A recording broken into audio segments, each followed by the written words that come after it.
J'ai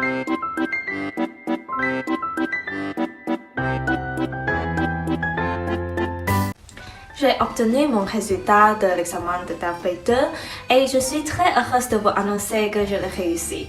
J'ai obtenu le score de 73, donc je suis très heureuse.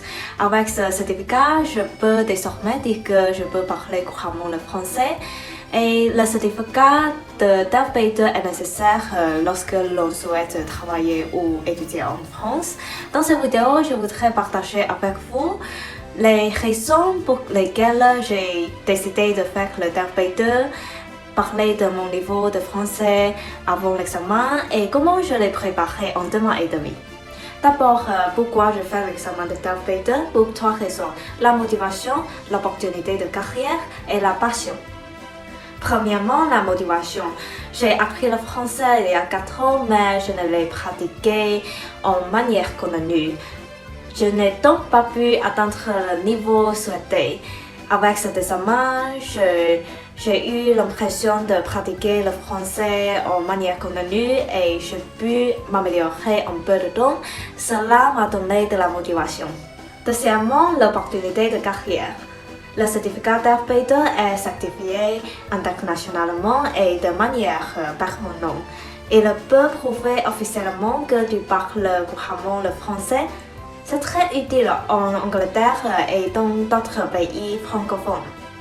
Par exemple, je travaille en Angleterre en ce moment. Je peux parler le français, l'anglais, le chinois et le khmer. Cela me permet de discuter avec des clients de différents pays tels que le Royaume-Uni, les États-Unis, la France, la Suisse, la Belgique, le Luxembourg, les pays d'Afrique francophone dans le cadre de mon travail. J'ai une amie qui travaille comme comptable dans une entreprise. Grâce à sa capacité à parler le français et l'anglais, elle gagne 10 000 livres de plus que sa collègue qui travaillait dans le même poste. Troisièmement, c'est ma passion pour la langue française. J'étais censée d'apprendre le français dans mon université en Chine, mais l'université a décidé que j'apprenne la langue khmer. J'ai tout de même souhaité poursuivre l'apprentissage du français car j'aime beaucoup la langue, la prononciation, la culture, la musique. Donc j'ai décidé d'apprendre le français pendant les vacances et le week-end. Quand j'ai étudié à l'étranger au Cambodge, j'ai appris le français à l'Institut français. Le Cambodge est une ancienne colonie française et a fortement été influencé par la culture française, notamment dans la littérature et l'architecture. Ensuite, quel était mon niveau avant d'avoir pris l'examen de DAF-B2? J'ai appris le français il y a 4 ans. J'ai réussi l'examen de DAF-B1 au Cambodge en 2018. 3 mois après, j'ai pris l'examen de DAF-B2 et j'ai échoué. J'ai eu seulement le score 45. Je ne m'y suis pas bien préparée et j'ai décidé de voyager en Malaisie pour faire de la plongée. Le niveau B2 est bien plus difficile que le niveau B1. Le niveau B1 certifie principalement le niveau de langage utilisé quotidien.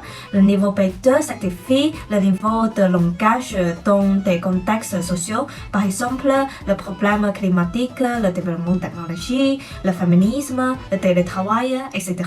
À mon arrivée en Angleterre, j'étais principalement focalisée sur mon master et ma recherche de travail.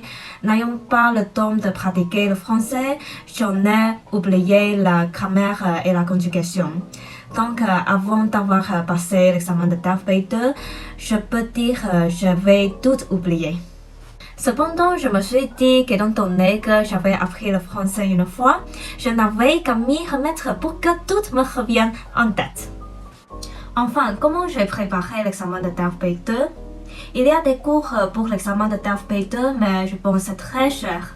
Donc, j'ai préparé l'examen à moitié par moi-même, à moitié avec le conseil du professeur sur italki.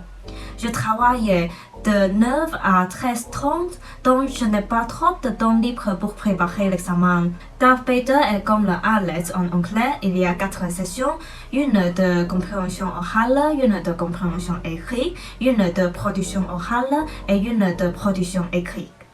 Je trouve que la compréhension orale est la partie la plus difficile, la compréhension écrite est la plus facile.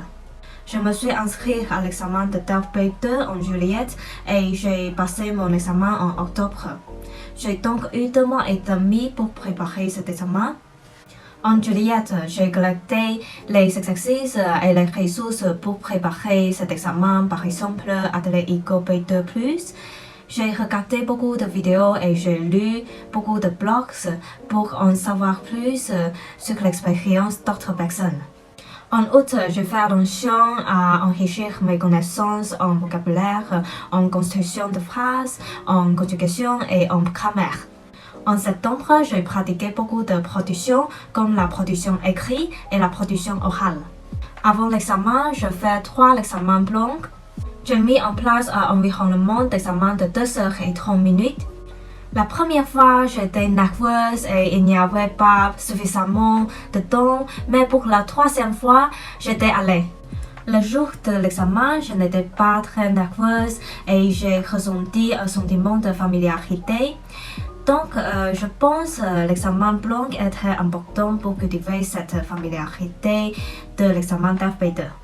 Voilà, c'est tout mon partage aujourd'hui. J'espère que tu as aimé le contenu. J'ai mis les ressources dans les commentaires. N'oubliez pas de cliquer sur like et de t'abonner à ma chaîne. À bientôt!